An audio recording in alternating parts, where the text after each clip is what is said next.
Hi ನಮಸ್ಕಾರ ಗೆಳೆಯರೆ. ಇಂದಿನ ವಿಡಿಯೋದಲ್ಲಿ ನಾನು 3 PM expiry day trading strategy for NSE contracts ಬಗ್ಗೆ ಮಾತಾಡ್ತಾ ಇದ್ದೀನಿ. ಸೊ ಈ ವಿಡಿಯೋದಲ್ಲಿ ನೀವು ಏನು ತಿಳ್ಕೊಳ್ತೀರಾ ಅಂತಂದರೆ, ನ್ಯಾಷನಲ್ ಸ್ಟಾಕ್ ಎಕ್ಸ್ಚೇಂಜ್ ಅಂಡರಲ್ಲಿ ಬರುವಂತಹ ಎಲ್ಲ ಕಾಂಟ್ರಾಕ್ಟ್ಸ್ಗಳ ಒಂದು ಎಕ್ಸ್ಪೈರಿ ಡೇ ಮತ್ತು 3 ಗಂಟೆಯ ಒಂದು ಟೈಮ್ ಅವಧಿಯಲ್ಲಿ ಯಾವ ರೀತಿಯ ಒಂದು ಸ್ಟ್ರಾಟಜಿನ ಮಾಡಿಕೊಳ್ಬೋದು ಅಂತ. A strategic approach to capitalize on market volatility and liquidity. So expiry day ದಿನ ಮಾರ್ಕೆಟಲ್ಲಿ ತುಂಬಾ ವಾಲಟಿಲಿಟಿ ಕೂಡ ಇರುತ್ತೆ, ಹಾಗೆ ಲಿಕ್ವಿಡಿಟಿ ಕೂಡ ಇರುತ್ತೆ. ಸೊ ಬನ್ನಿ ಹಾಗಿದ್ರೆ ಈ ಒಂದು ಕಾನ್ಸೆಪ್ಟ್ನ ನಾವು ಸ್ಟಾರ್ಟ್ ಮಾಡೋಣ. ಕೀ ಕಾನ್ಸೆಪ್ಟ್ಸ್ ಏನಂತಂದರೆ, ಎಕ್ಸ್ಪೈರಿ ಡೇ ಬಗ್ಗೆ ನಾವು ತಿಳ್ಕೊಳ್ಳೋಣ. ಈ ಎಕ್ಸ್ಪೈರಿ ಡೇ ಏನಂತಂದರೆ, last trading day for a futures or options contract on NSE. ನಾವು ಆಪ್ಷನ್ ಟ್ರೇಡಿಂಗ್ ಆದರೂ ಮಾಡಲಿ ಅಥವಾ ಫ್ಯೂಚರ್ ಟ್ರೇಡಿಂಗ್ ಆದರೂ ಮಾಡಲಿ, ನಮಗೆ ಎಕ್ಸ್ಪೈರಿ ಡೇ ಯಾವತ್ತು ಅಂತ ಗೊತ್ತಿರಬೇಕು. ಅದು ಫ್ಯೂಚರ್ ಕಾಂಟ್ರಾಕ್ಟ್ ಆಗಿರ್ಬೋದು ಅಥವಾ ಆಪ್ಷನ್ ಕಾಂಟ್ರಾಕ್ಟ್ ಆಗಿರ್ಬೋದು. Next volatility. ಈ ಎಕ್ಸ್ಪೈರಿ ಡೇ ದಿನ ವಾಲಟಿಲಿಟಿ ತುಂಬಾನೇ ಇರುತ್ತೆ. ಸೊ ಹಾಗಾಗಿ increased price movements as expiry approaches. Expiry ಹತ್ರ ಬರ್ತಿದ್ದ ಹಾಗೆ ಪ್ರೈಸ್ ಮೂಮೆಂಟ್ ಕೂಡ ತುಂಬಾನೇ ವಾಲಟಿಲಿಟಿ ಇರುತ್ತೆ. ಮೂರನೇದಾಗಿ ತಿಳ್ಕೊಳ್ಬೇಕಾಗಿರೋದು liquidity. Higher trading volume near market close. Market close ಆಗೋದಕ್ಕೆ ಹತ್ತಿರ ಬರ್ತಿದ್ದ ಹಾಗೆ ಲಿಕ್ವಿಡಿಟಿ ಕೂಡ ಜಾಸ್ತಿ ಇರುತ್ತೆ. ಟ್ರೇಡಿಂಗ್ನಲ್ಲಿ ವಾಲ್ಯೂಮ್ ಕೂಡ ಜಾಸ್ತಿ ಆಗ್ತಾ ಹೋಗುತ್ತೆ. ಈ ವಾಲ್ಯೂಮಲ್ಲಿ ಏನಾಗ್ತಾ ಇರುತ್ತೆ ಅಂದರೆ, ಬೈ ಆ್ಯಂಡ್ ಸೆಲ್ ಓಪನ್ ಇಂಟ್ರೆಸ್ಟ್ಗಳು ಏನಿದೆ ಅದೆಲ್ಲವೂ ಕೂಡ ಬೈಯಿಂಗ್ ಆ್ಯಂಡ್ ಸೆಲ್ಲಿಂಗಲ್ಲಿ ವಾಲ್ಯೂಮ್ಗಳು ತುಂಬಾನೇ ಜಾಸ್ತಿ ಆಗ್ತಾ ಹೋಗುತ್ತೆ. ನೆಕ್ಸ್ಟ್, ಪ್ರೀ ಮಾರ್ಕೆಟ್ ಅನಾಲಿಸಿಸ್ ಯಾವ ರೀತಿ ಇರಬೇಕು ಅಂತಂದ್ರೆ, identify key support and resistance levels. Support and resistance levels ಗಳನ್ನ ನೀವು ಮುಂಚೆನೆ ತಿಳ್ಕೊಂಡಿರ್ಬೇಕು. ಸೊ ಈ ಸಪೋರ್ಟ್ ಅಂಡ್ ರೆಸಿಸ್ಟೆನ್ಸ್ ಲೆವೆಲ್ಸ್ ಗಳು ನಿಮಗೆ ಹೇಗೆ ಗೊತ್ತಾಗುತ್ತೆ ಅಂತಂದ್ರೆ, previous day high low closing ಡೇಟಾನ ಯೂಸ್ ಮಾಡಿಕೊಂಡು ಡಿವೈಡೆಡ್ ಬೈ 3 ಮಾಡಿ, ಅದರಿಂದ ಪಿವೋಟ್ ನ ಐಡೆಂಟಿಫೈ ಮಾಡಿ, ನಿಮಗೆ ಎಲ್ಲ ಡಿಮ್ಯಾಟ್ ಅಕೌಂಟ್ನಲ್ಲಿ ಒಂದು ಇಂಡಿಕೇಟರ್ಸ್ ಅಲ್ಲಿ ಪಿವೋಟ್ ಪಾಯಿಂಟ್ ಸ್ಟ್ಯಾಂಡರ್ಡ್ ಅಂತ ಇಂಡಿಕೇಟರ್ ಇರುತ್ತೆ. ಅದನ್ನು ನೀವು ಆ್ಯಡ್ ಮಾಡಿದರೆ ಸಾಕು, ನಿಮಗೆ ಸಪೋರ್ಟ್ ಆ್ಯಂಡ್ ರೆಸಿಸ್ಟೆನ್ಸ್ ಲೆವೆಲ್ಸ್ಗಳು ಚಾರ್ಟ್ ಮೇಲೆ ಪ್ಲಾಟ್ ಆಗುತ್ತೆ. Analyse market trends and sentiment using technical indicators. So market trend up trend ಇದೆಯಾ, ಡೌನ್ ಟ್ರೆಂಡ್ ಇದೆಯಾ, ಅಥವಾ ಸೈಡ್ ವೇಸ್ ಇದೆಯಾ, ನಾವು ಅದನ್ನು ಯಾವ ರೀತಿ ಐಡೆಂಟಿಫೈ ಮಾಡೋದು, ಟೆಕ್ನಿಕಲ್ ಇಂಡಿಕೇಟರ್ಸ್ಗಳನ್ನ ಯೂಸ್ ಮಾಡಿಕೊಂಡು ಅಂದರೆ, ಸೊ ಡೇ ಟ್ರೇಡಿಂಗ್ಗೆ ತುಂಬ ಇಂಪಾರ್ಟೆಂಟ್ ಇಂಡಿಕೇಟರ್ಸ್ಗಳಾದಂತಹ ಮೂವಿಂಗ್ ಅವರೇಜಸ್, ಒಂದು 9 EMA ಮತ್ತು 21 EMA, 9 EMA ಹಾಗೂ 21 EMA ಆ್ಯಡ್ ಮಾಡ್ಕೊಳ್ಳಿ. ಅದ್ರ ಜೊತೆಗೆ VWAP ಕೂಡ ಆ್ಯಡ್ ಮಾಡ್ಕೊಳ್ಳಿ, ಹಾಗೆ RSI ಇಂಡಿಕೇಟರ್ ಇರಲಿ ಮತ್ತು MACD ಇಂಡಿಕೇಟರ್ ಇರಲಿ. ಸೊ ಇದರಿಂದ ನಿಮಗೆ ಒಂದು ಟ್ರೆಂಡ್ ಅನಲೈಸ್ ಮಾಡೋದಕ್ಕೆ ತುಂಬಾ ಹೆಲ್ಪ್ ಆಗುತ್ತೆ. ಅದೇ ರೀತಿ review news and announcements affecting the market or specific sectors. So ನಾವು ನಿಫ್ಟಿನಲ್ಲಿ ಟ್ರೇಡ್ ಮಾಡಲಿ ಅಥವಾ ಬ್ಯಾಂಕ್ ನಿಫ್ಟಿನಲ್ಲಿ ಟ್ರೇಡ್ ಮಾಡಲಿ, ಫಿನ್ ನಿಫ್ಟಿನಲ್ಲಿ ಟ್ರೇಡ್ ಮಾಡಲಿ, ಫಿನಾನ್ಸ್ ನಿಫ್ಟಿ ಅದೊಂದು ಸಪ್ರೇಟ್ ಸೆಕ್ಟರ್, ಬ್ಯಾಂಕ್ ನಿಫ್ಟಿ ಅದೊಂದು ಸಪ್ರೇಟ್ ಸೆಕ್ಟರ್. ಸೊ ನಿಫ್ಟಿನಲ್ಲಿ ಇದೊಂದು ಕಂಬೈನ್ಡ್ ಸೆಕ್ಟರ್ಸ್, ಎಲ್ಲ ಸೆಕ್ಟರ್ಗಳು ಸೇರಿದು ನಿಫ್ಟಿ ಒಂದು ಗ್ರೂಪ್ ಆಗಿರೋದು. ಗ್ರೂಪ್ ಆಫ್ ಬಾಸ್ಕೆಟ್ ಅಂತ ಕರಿತೀವಿ ನಿಫ್ಟಿ ಇಂಡೆಕ್ಸ್ಗೆ. ಓಕೆ, ಸೊ ಇಲ್ಲಿ ನೋಡಿ, ನೀವು ಒಂದು ಯಾವುದಾದ್ರೂ ಪರ್ಟಿಕ್ಯುಲರ್ ಸೆಕ್ಟರಲ್ಲಿ ಒಂದು ಒಳ್ಳೆ ನ್ಯೂಸ್ ಬಂದರೂ ಕೂಡ ಅವಾಗ ಮಾರ್ಕೆಟಲ್ಲಿ ಪ್ರೈಸ್ ಮೂಮೆಂಟ್ ಆಗುವಂಥ ಸಾಧ್ಯತೆ ಇರುತ್ತೆ. ಸೊ ನೆಕ್ಸ್ಟು, ಇಂಟ್ರಾಡೇ ಮಾನಿಟರಿಂಗ್ ಯಾವ ರೀತಿ ಮಾಡಬೇಕು ಅಂತಂದರೆ, track price movements of selected contracts. ಈಗ ಕಾಂಟ್ರಾಕ್ಟ್ಸ್ ಅಂತಂದರೆ ಆಪ್ಷನ್ ಕಾಂಟ್ರಾಕ್ಟ್ ಆಗಿರ್ಬೋದು ಅಥವಾ ಫ್ಯೂಚರ್ ಕಾಂಟ್ರಾಕ್ಟ್ ಆಗಿರ್ಬೋದು.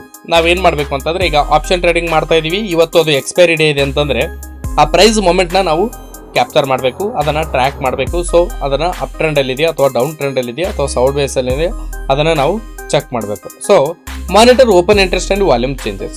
ಸೊ ನಿನ್ನೆ ಒಂದು ಓಪನ್ ಇಂಟ್ರೆಸ್ಟ್ ಎಷ್ಟಿತ್ತು, ಹಾಗೆ ನಿನ್ನೆ ಒಂದು ವಾಲ್ಯೂಮ್ ಎಷ್ಟಿತ್ತು ಅಂತ ನೋಡಿಕೊಂಡು ಇವತ್ತಿನ ಒಂದು ಎಕ್ಸ್ಪೈರಿ ಡೇನಲ್ಲಿ ಚೇಂಜ್ ಇನ್ ಓಪನ್ ಇಂಟ್ರೆಸ್ಟ್ ಹಾಗೆ ಚೇಂಜ್ ಇನ್ ವಾಲ್ಯೂಮ್ ಕೂಡ ನಾವು ಚೆಕ್ ಮಾಡ್ತಾ ಹೋಗಬೇಕಾಗುತ್ತೆ. Watch for sudden price spikes or drops. So ನಾವು ಈ ಸಡನ್ ಆಗಿ ಪ್ರೈಸ್ಗಳು ಎಲ್ಲಿ ಸ್ಪೈಕ್ ಅಂದರೆ ಒಂದು ವಿಕ್ಸ್ಗಳು ಕ್ರಿಯೇಟ್ ಆಗ್ತಾ ಇರುತ್ತೆ, ಮತ್ತು ಪ್ರೈಸ್ ಅಲ್ಲಿಂದ ಡ್ರಾಪ್ಸ್ ಆಗ್ತಾ ಇರುತ್ತೆ. ಇದನ್ನು ಕೂಡ ನಾವು ನೋಡ್ತಾ ಇರಬೇಕಾಗುತ್ತೆ. ಇದನ್ನೇ ಇಂಟ್ರಾಡೇ ಮಾನಿಟರಿಂಗ್ ಅಂತ ಹೇಳ್ತಾರೆ. ಎಂಟರಿಂಗ್ ಟ್ರೇಡ್ಸ್ ನಾವು ಈ ಎಕ್ಸ್ಪೈರಿ ಡೇದಿನ ಟ್ರೇಡ್ನ ಯಾವಾಗ ಎಂಟರ್ ಮಾಡಬೇಕು ವಿತ್ ಎಕ್ಸಾಂಪಲ್ ಜೊತೆಗೆ ಹೇಳೋಣ. Observe market closely from 2:45 PM. Market 2:45 ಆಗೋ ತನಕ ಮಾರ್ಕೆಟ್ನ ಅಬ್ಸರ್ವ್ ಮಾಡ್ತಾ ಇರಿ. ಹಾಗೆ 2:45 ಅಂತ ತುಂಬಾನೇ ಕ್ಲಿಯರ್ ಆಗಿ ನೀವು ಮಾರ್ಕೆಟ್ನ ಅಬ್ಸರ್ವ್ ಮಾಡ್ತಾ ಇರಬೇಕು. ಹಾಗೆ use technical indicators to time entry. ನಾವು ಯಾವ ಒಂದು ಸಮಯದಲ್ಲಿ ಎಂಟ್ರಿ ತಗೊಳ್ಬೇಕು ಅದನ್ನು ಕೂಡ ತುಂಬ ಇಂಪಾರ್ಟೆಂಟ್ ಆಗುತ್ತೆ. ಸೊ ಹಾಗಾಗಿ ಟೆಕ್ನಿಕಲ್ ಇಂಡಿಕೇಟರ್ಸ್ಗಳನ್ನ ನಮ್ಮ ಒಂದು ಚಾರ್ಟಲ್ಲಿ ನಾವು ಪ್ಲಾಟ್ ಮಾಡಿರಬೇಕಾಗುತ್ತೆ. ನಾನು ಆಗಲೇ ಹೇಳಿದೆ ಯಾವೆಲ್ಲ ಇಂಡಿಕೇಟರ್ಸ್ಗಳನ್ನ ಆ್ಯಡ್ ಮಾಡಬೇಕು ಅಂತ. So place trades based on breakouts from support and resistance levels. ನಾನು ಆಗಲೇ ಹೇಳಿದಾಗೆ ಪಿವೋಟ್ ಪಾಯಿಂಟ್ ಸ್ಟ್ಯಾಂಡರ್ಡ್ಸ್ಗಳನ್ನ ನೀವು ಪ್ಲಾಟ್ ಮಾಡ್ಕೊಂಡಿದ್ದಾಗ ನಿಮಗೆ ಸಪೋರ್ಟ್ ಯಾವುದು ರೆಸಿಸ್ಟೆನ್ಸ್ ಯಾವುದು ಅಂತ ಗೊತ್ತಾಗಿರುತ್ತೆ. ಸೊ ಆ ಸಪೋರ್ಟ್ ಆ್ಯಂಡ್ ರೆಸಿಸ್ಟೆನ್ಸ್ ಲೆವೆಲ್ಸ್ಗಳನ್ನ ನೀವು ನೋಡಿಕೊಂಡು ಟ್ರೇಡ್ನ ತಗೊಳ್ಬೇಕಾಗುತ್ತೆ. ರಿಸ್ಕ್ ಮ್ಯಾನೇಜ್ಮೆಂಟ್ ಕೂಡ ನೀವು ಮಾಡಬೇಕಾಗುತ್ತೆ. Set strict stop loss levels. ನೀವು ಯಾವ ಒಂದು ಸಪೋರ್ಟಲ್ಲಿ ತೊಗೊಂಡಿದ್ದೀರಾ ಅದರ ಕೆಳಗಿನ ಒಂದು ಲೆವೆಲ್ನಲ್ಲಿ ನೀವು ಸ್ಟಾಪ್ ಲಾಸ್ನ ಕೊಡಲೇಬೇಕಾಗುತ್ತೆ. Use trailing stop loss to lock in profits. ಒಂದು ವೇಳೆ ನೀವು ಪ್ರಾಫಿಟಲ್ಲಿದ್ದರೆ, ಮಾರ್ಕೆಟ್ ನಿಮ್ಮ ಫೇವರಲ್ಲಿ ಮಾರ್ಕೆಟ್ ಮೂವ್ ಆಗ್ತಾ ಇದ್ದರೆ ಟ್ರೈಲಿಂಗ್ ಸ್ಟಾಪ್ ಲಾಸ್ನ ನೀವು ಯೂಸ್ ಮಾಡಲೇಬೇಕಾಗುತ್ತೆ. ಯಾಕಂದರೆ ನೀವು ಮಾಡಿರುವಂತಹ ಒಂದು ಪ್ರಾಫಿಟ್ಟು ನಿಮಗೆ ಉಳಿಬೇಕು ಅಂತಂದರೆ ಟ್ರೈಲಿಂಗ್ ಸ್ಟಾಪ್ ಲಾಸ್ನ ಮಾಡ್ಕೊಂಡು ಹೋಗ್ಬೇಕು. ಸಪೋಸ್ ನೀವು ಒಂದು 100 ರೂಪೀಸ್ನಲ್ಲಿ ಎಂಟ್ರಿ ತೊಗೊಂಡಿದ್ರೆ 150ನಲ್ಲಿ ಪ್ರಾಫಿಟ್ ಆಗ್ತಾ ಇದ್ರೆ ನಿಮಗೆ ಅಟ್ಲೀಸ್ಟ್ ನೀವು 130-140 ರೂಪೀಸ್ಗೆ ಪ್ರೈಸನ್ನು ಟ್ರೈಲಿಂಗ್ ಸ್ಟಾಪ್ ಲಾಸ್ ಮಾಡ್ತಾ ಹೋಗಬೇಕು. Base stop loss on risk tolerance and asset volatility. So ATRನ ಯೂಸ್ ಮಾಡಿದರೆ ನಿಮಗೆ ಖಂಡಿತವಾಗಿ ಎಷ್ಟು ಒಂದು ಪಾಯಿಂಟ್ಗೆ ನೀವು ಸ್ಟಾಪ್ ಲಾಸ್ನ ಇಡ್ಬೋದು ಅಂತ ಗೊತ್ತಾಗುತ್ತೆ. ATR ಬಗ್ಗೆ ನಿಮಗೆ ಗೊತ್ತಿಲ್ಲ ಅಂತಂದರೆ ನೀವು ನನ್ನನ್ನು ಕಮೆಂಟ್ನಲ್ಲಿ ಕೇಳ್ಬೋದು, ನಾನು ATR ಬಗ್ಗೆ ಹೇಳ್ಕೊಡ್ತೀನಿ. Exiting trades. Plan to exit by 3:25 PM to avoid last minute volatility. ನೀವು 3:25 ಟ್ರೇಡ್ನ ಎಕ್ಸಿಟ್ ಮಾಡಲೇಬೇಕು. ಯಾಕಂತಂದರೆ ಲಾಸ್ಟ್ ಮಿನಿಟ್ಸಲ್ಲಿ ಸಿಕ್ಕಾಪಟ್ಟೆ ವಾಲಟಿಲಿಟಿ ಇರುತ್ತೆ. ಅದೇ ರೀತಿ ಟೈಮ್ ಡಿಕೆ ಕೂಡ ತುಂಬ ಫಾಸ್ಟಾಗಿ ಆಗುತ್ತೆ. ಯಾವ ಪ್ರೀಮಿಯಮ್ ಕೂಡ ನಿಂತ್ಕೊಳ್ಳೋದಿಲ್ಲ. ಎಲ್ಲ ಎಕ್ಸ್ಪೈರಿ ಡೇ ದಿವಸ 0 ಆಗುವ ಸಾಧ್ಯತೆಗಳು ಜಾಸ್ತಿ ಆಗಿರುತ್ತೆ. Close positions earlier if significantly profitable. ಅದೇ ರೀತಿ ಒಂದು ವೇಳೆ ನಿಮ್ಮ ಟ್ರೇಡ್ ಆಲ್ರೆಡಿ ಪ್ರಾಫಿಟೇಬಲ್ ಆಗಿದ್ರೆ ಅದನ್ನು ನೀವು ಎಷ್ಟು ಬೇಗ ಸಾಧ್ಯ ಆಗುತ್ತೆ ಅಷ್ಟು ಬೇಗ ಕ್ಲೋಸ್ ಮಾಡೋದು ಅದು ತುಂಬಾ ಒಳ್ಳೆಯದು. Be aware of time decay for options. So ಇದನ್ನೇ ಹೇಳೋದು, ಟೈಮ್ ಡಿಕೆ ಅಂತಂದರೆ ಎಕ್ಸ್ಪೈರಿ ಡೇ ದಿನ ಪ್ರೀಮಿಯಮು ಡಿಕ್ರೀಸ್ ಆಗ್ತಾ ಹೋಗುತ್ತೆ. ಇದನ್ನೇ ಟೈಮ್ ಡಿಕೆ, ಥೀಟಾ ಡಿಕೆ ಅಂತ ಹೇಳೋದು. ಸೊ ಒಂದು ಎಕ್ಸಾಂಪಲ್ ಜೊತೆಗೆ ನೋಡೋಣ ಈ ಒಂದು ಸ್ಟ್ರಾಟಜಿನ ಯಾವ ರೀತಿ ಇಂಪ್ಲಿಮೆಂಟೇಷನ್ ಮಾಡೋದು ಅಂತ. ಈಗ ನೋಡಿ ನಮ್ಮ ಸೆಟಪ್ ಹೇಗಿದೆ ಅಂತಂದರೆ ಇಲ್ಲಿ ಒಂದು ಎಕ್ಸಾಂಪಲ್ ಸೆಟಪ್ ಇದು. Nifty 50 support at 15,700. ಈಗ 15,700 ಸ್ಟ್ರೈಕ್ ಏನಿದೆ ಅಲ್ಲಿ ಸಪೋರ್ಟ್ ಇದೆ, ಮತ್ತು ರೆಸಿಸ್ಟೆನ್ಸ್ ಬಂದು 15,850 ಇದೆ. ಒಂದು 150 ಪಾಯಿಂಟ್ಸ್ ಅಬೌವ್ 15,850 ರೆಸಿಸ್ಟೆನ್ಸ್ ಇದೆ. So market trading near 15,780.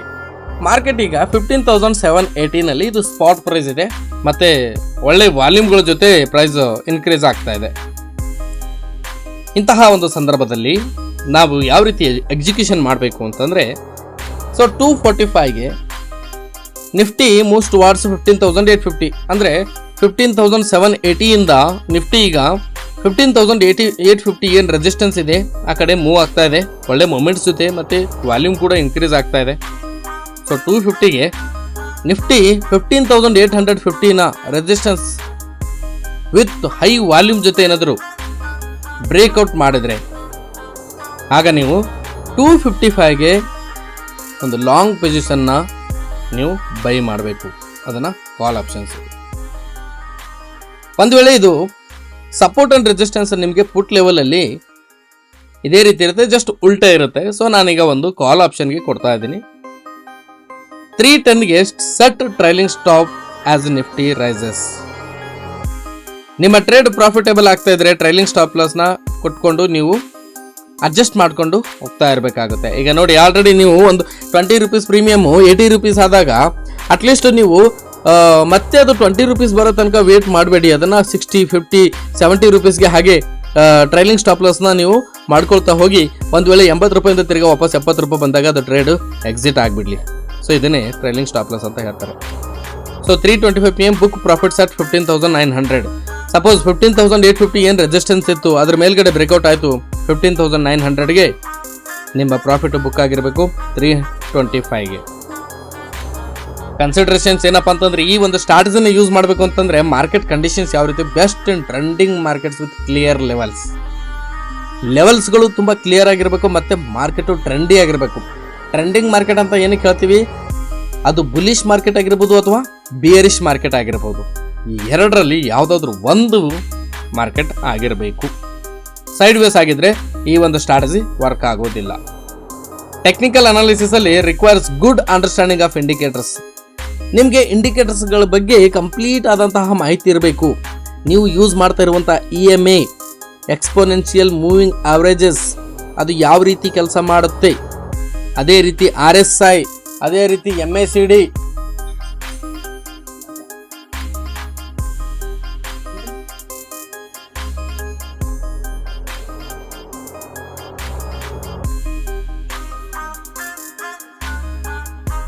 Transaction cost ಬಗ್ಗೆ ಕೂಡ ನಿಮಗೆ ಗೊತ್ತಿರಬೇಕು. B mindful of brokerage fees and cost. ಈಗ ನಿಮಗೆ ಗೊತ್ತಿರುತ್ತೆ, ಡೈಲಿ ನೀವೇನಾದರೂ ಆಪ್ಷನ್ ಟ್ರೇಡಿಂಗ್ ಮಾಡ್ತಾ ಇದ್ರೆ, ಫ್ಯೂಚರ್ ಟ್ರೇಡಿಂಗ್ ಮಾಡ್ತಾ ಇದ್ರೆ ನಿಮಗೆ ಬ್ರೋಕರೇಜ್ ಫೀಸ್ ಮತ್ತು ಕಾಸ್ಟ್ ಎಷ್ಟಾಗುತ್ತೆ ಅಂತ, ಎಂಟ್ರಿ ಮತ್ತು ಎಕ್ಸಿಟ್ಗೆ ಎಷ್ಟಾಗುತ್ತೆ ಅಂತ. ಸೊ ಟ್ರಾನ್ಸಾಕ್ಷನ್ ಕಾಸ್ಟ್ ಬಗ್ಗೆ ಕೂಡ ನಿಮಗೆ ಗೊತ್ತಿರಬೇಕು. Tools and resources. ಈ ಒಂದು ಸ್ಟ್ರಾಟಜಿನ ನೀವು ಅಪ್ಲೈ ಮಾಡಬೇಕು ಅಂತಂದರೆ ಎಕ್ಸ್ಪೈರಿ ಡೇ ದಿನ ನಿಮ್ಮ trading platform use reliable platforms with real time data. ಯಾವ ಒಂದು ನಿಮಗೆ ಪ್ಲಾಟ್ಫಾರ್ಮ್ ತುಂಬ ರಿಯಲ್ ಟೈಮ್ ಆಗಿ ಡೇಟಾನ ಕೊಡುತ್ತೆ, ಸೊ ಆ ಥರ ಒಂದು ಟ್ರೇಡಿಂಗ್ ಪ್ಲಾಟ್ಫಾರ್ಮ್ಗಳನ್ನ ಯೂಸ್ ಮಾಡಿ. ಒಂದು ವೇಳೆ ನಿಮ್ಮ ಹತ್ರ ಧನ್ ಡಿಮ್ಯಾಟ್ ಅಕೌಂಟ್ ಇದ್ದರೆ ಖಂಡಿತವಾಗಿಯೂ ನೀವು ಧನ್ ಡಿಮ್ಯಾಟ್ ಅಕೌಂಟ್ನ ಯೂಸ್ ಮಾಡ್ಬೋದು, ಅಥವಾ ನಿಮ್ಮ ಹತ್ರ ಜೆರೋದಾ ಇದ್ದರೆ ಜೆರೋದಾ ಯೂಸ್ ಮಾಡ್ಬೋದು. ನಿಮಗೆ ಯಾವುದು ಕನ್ವೀನಿಯೆಂಟ್ ಆಗುತ್ತೆ ನೀವು ಅದನ್ನು ಯೂಸ್ ಮಾಡ್ಬೋದು. ಟೆಕ್ನಿಕಲ್ ಅನಾಲಿಸಿಸ್ಗೆ ತುಂಬಾ ಇಂಡಿಕೇಟರ್ಸ್ಗಳು ನಿಮಗೆ ಧನ್ನಲ್ಲಿ ಸಿಗುತ್ತೆ, ಧನ್ ಡಿಮ್ಯಾಟ್ ಅಕೌಂಟಲ್ಲಿ. ನನ್ನ ಯೂಟ್ಯೂಬ್ ವಿಡಿಯೋ ಡಿಸ್ಕ್ರಿಪ್ಷನಲ್ಲಿ ಕೂಡ ನೀವು ಧನ್ ಡಿಮ್ಯಾಟ್ ಅಕೌಂಟ್ ಓಪನ್ ಮಾಡೋದಕ್ಕೆ ಲಿಂಕ್ ಇರುತ್ತೆ, ಅಲ್ಲಿಂದ ಓಪನ್ ಮಾಡ್ಕೊಳ್ಬೋದು. ನ್ಯೂಸ್ ಫೀಡ್ಸ್ ಮೇಲೂ ಕೂಡ ನಾವು ಫೋಕಸ್ ಮಾಡಲೇಬೇಕಾಗುತ್ತೆ. ಟ್ರೇಡಿಂಗ್ ಮಾಡೋರು ನೋಡಿ, ಟೆಕ್ನಿಕಲ್ ಇಂಡಿಕೇಟರ್ಸ್ಗಳ ಬಗ್ಗೆನೂ ಗೊತ್ತಿರಬೇಕು, ಫಂಡಮೆಂಟಲ್ ಅನಾಲಿಸಿಸ್ ಬಗ್ಗೆನೂ ಗೊತ್ತಿರಬೇಕು, ನ್ಯೂಸ್ ಫೀಡ್ಸ್ ಬಗ್ಗೆನೂ ಗೊತ್ತಿರಬೇಕು. ಪ್ರತಿಯೊಂದರ ಬಗ್ಗೆನೂ ನಾವು ತಿಳ್ಕೊಂಡು ಟ್ರೇಡಿಂಗ್ ಮಾಡಿದರೆ ಮಾತ್ರ ಇಲ್ಲಿ ಸಕ್ಸಸ್ ಆಗೋದಕ್ಕೆ ಸಾಧ್ಯ. ಇಲ್ಲ ಅಂತಂದರೆ ಅದು ಸಾಧ್ಯ ಆಗೋದಿಲ್ಲ. ಯಾಕಂತಂದರೆ ಟ್ರೇಡಿಂಗು ಎಲ್ಲವನ್ನು ನೋಡಿ ಪ್ರೈಸಲ್ಲಿ ಮೂಮೆಂಟ್ ಆಗ್ತಾ ಇರುತ್ತೆ. ಗುಡ್ ನ್ಯೂಸು, ಬ್ಯಾಡ್ ನ್ಯೂಸು ಎಲ್ಲವೂ ಕೂಡ ಇಲ್ಲಿ ಕನ್ಸಿಡರ್ ಆಗುತ್ತೆ. ಸೊ ಬರೀ ನಮ್ಮ ಟೆಕ್ನಿಕಲ್ ಇಂಡಿಕೇಟರ್ಸ್ಗಳನ್ನ ನೋಡಿಕೊಂಡು ನಾವು ಮಾಡಿದ್ರೆ ಖಂಡಿತ ಸಾಧ್ಯ ಇಲ್ಲ ಸಕ್ಸಸ್ ಆಗೋದಕ್ಕೆ. Okay, so risk management tools, utilise stop loss, ordering and position sizing. So ಇದೊಂದು ಮೇನ್ ಇಂಪಾರ್ಟೆಂಟ್. ಸ್ಟಾಪ್ ಲಾಸ್ ಕೊಡದೇನೆ ನೀವು ಟ್ರೇಡಿಂಗ್ ಮಾಡಿದ್ರೆ ನಿಮ್ಮ ಪೊಸಿಷನ್ ಸೈಜಿಂಗ್ ನೋಡಿಕೊಂಡು ತುಂಬಾ ಕಷ್ಟ ಆಗುತ್ತೆ, ಲಾಸ್ ಆಗುವ ಸಾಧ್ಯತೆಗಳು ಹೆಚ್ಚಿರುತ್ತೆ. So thanks for watching the video. ನಿಮಗೆ ಈ ಒಂದು ವಿಡಿಯೋ ಬಗ್ಗೆ ಏನಾದರೂ ಡೌಟ್ಸ್ ಇದ್ದಲ್ಲಿ ನೀವು ನನಗೆ ಕಮೆಂಟಲ್ಲಿ ಕೇಳಬಹುದು, ಅಥವಾ ನೀವು ನನಗೆ ವಾಟ್ಸಪ್ಪಲ್ಲಿ ಕಾಂಟ್ಯಾಕ್ಟ್ ಕೂಡ ಮಾಡಬಹುದು. ಸೊ ನಿಮಗೆ ಇನ್ನೂ ಹೆಚ್ಚಿನ ಮಾಹಿತಿ ಬೇಕು ಅಂತಂದರೆ ನಾನು ಖಂಡಿತವಾಗಿ ತಿಳಿಸ್ಕೊಡ್ತೀನಿ. Thanks for watching the video.